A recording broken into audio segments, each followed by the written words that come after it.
through the really big names in Jewish thinking and Jewish mystical thinking, especially.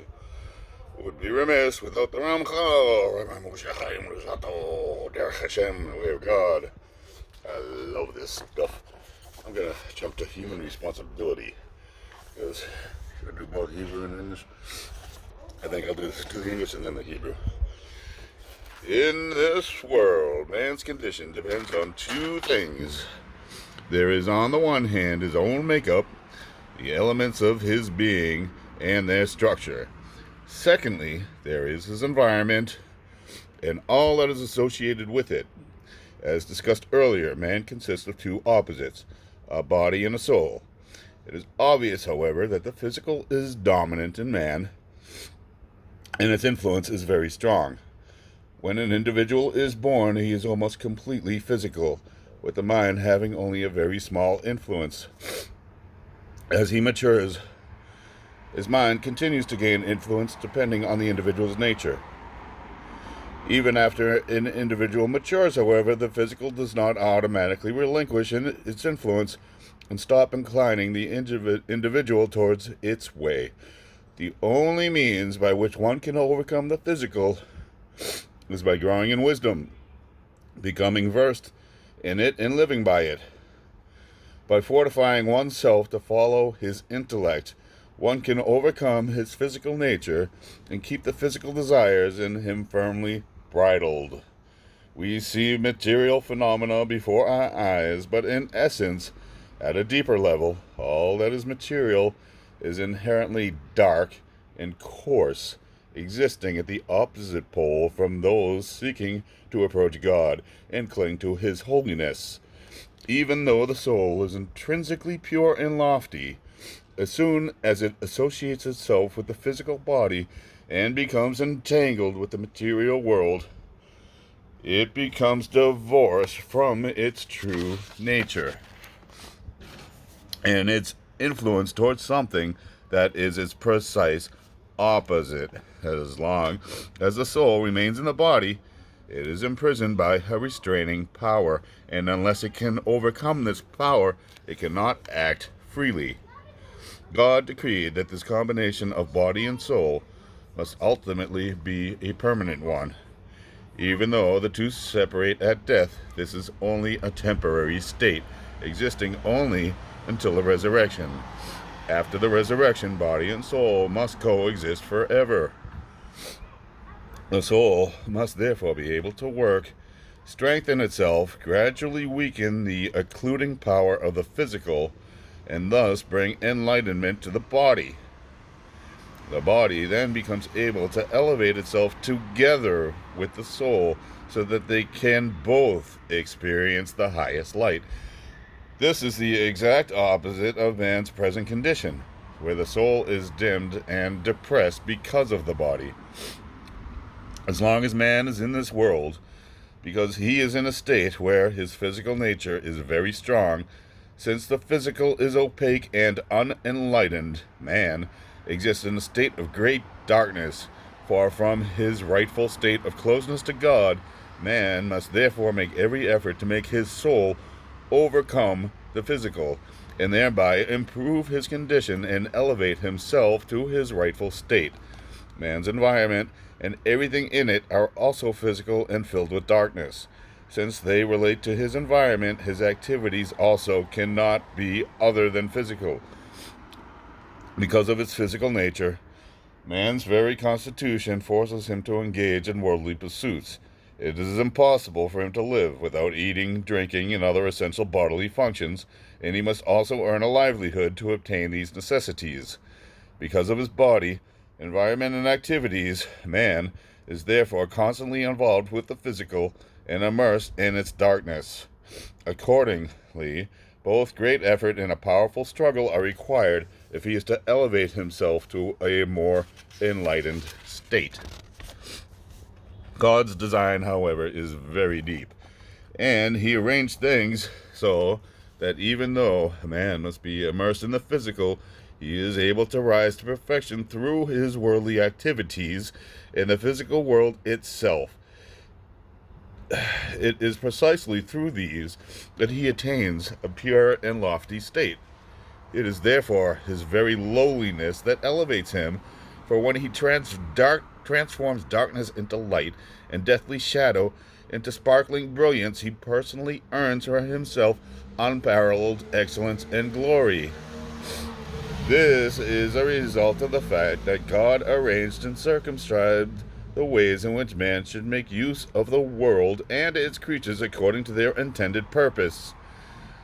When man abides by the limits, arrangements, and intentions ordained by the Creator, then the mundane activities themselves become acts of perfection. Through them, man can incorporate in himself perfection and excellence, and thus raise himself high above his previous lowly state. The highest wisdom took into account all the categories of man's natural faults, as well as all the concepts of true excellence and value required by man to come close to God and enjoy his good. Taking everything into account, he set up patterns and restraints through which everything excellent should be incorporated in man, and everything separating him from God removed. Just 1 second, I need a tissue. Sorry.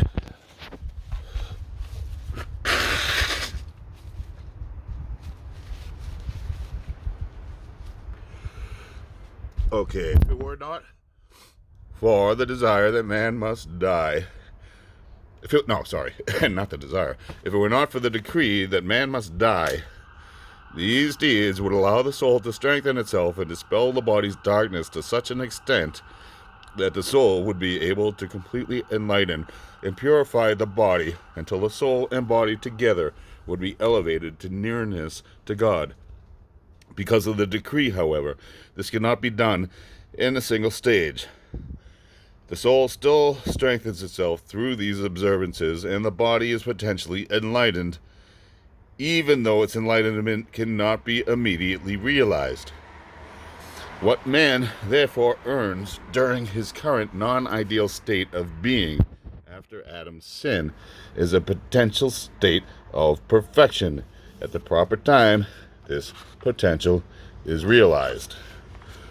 These patterns and restraints are God's commandments. They include both positive commands and prohibitions. The purpose of each commandment is either to allow man to earn and incorporate in himself a particular level of true excellence, or to remove an area of deficiency and darkness. This is accomplished through doing what the commandments require and avoiding what they forbid. The nature and details of each individual commandment, however, are based on all the aspects of man's true nature and character, as well as that of the necessary perfection. Each thing then has its conditions and limits as required for man's attaining this perfection. The highest wisdom knows all this, as well as the true nature and purpose of everything that exists. God therefore took everything into account and included everything necessary in the commandments of the Torah. It is thus written in Devarim 6:24, God commanded us to follow all these rules that he may grant us good. Man serves God by observing all his commandments, and the root purpose of this service is to make man always conscious of God and to turn him in God's direction. The guiding principle is that man must realize that God created him only so that he could have the opportunity to draw himself close to his Creator. But this closeness becomes possible only if man overcomes his evil urge, consciously deciding to subjugate himself to his Creator and fulfill God's commands. Man must reverse his inclination towards the physical, conquering his mundane tendencies, but he will be able to do so only if he manages all of his affairs only for the sake of attaining this goal, having no desire for anything else. Everything that man should do can be divided into two categories. First, there is what he does as a result of a commandment. The second is what is done out of necessity. The first category includes all the divine commandments. The second includes everything that man does while making use of the world to satisfy his needs.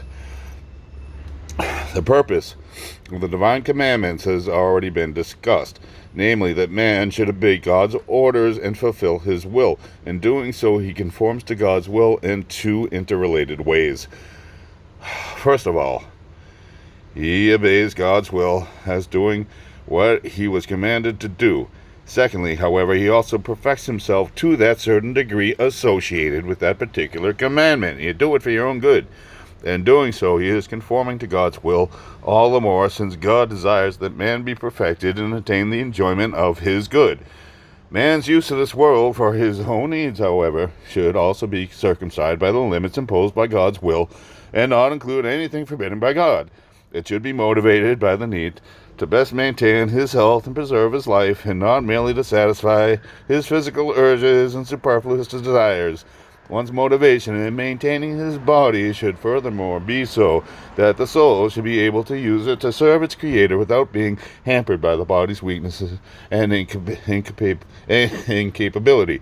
When man makes use of the world in this manner, this in itself becomes an act of perfection, and through it one can attain the same virtue as in keeping the other commandments. Indeed, one of the commandments requires that we keep our bodies fit so that we can serve God, and that we derive our needs from our environment to achieve this goal.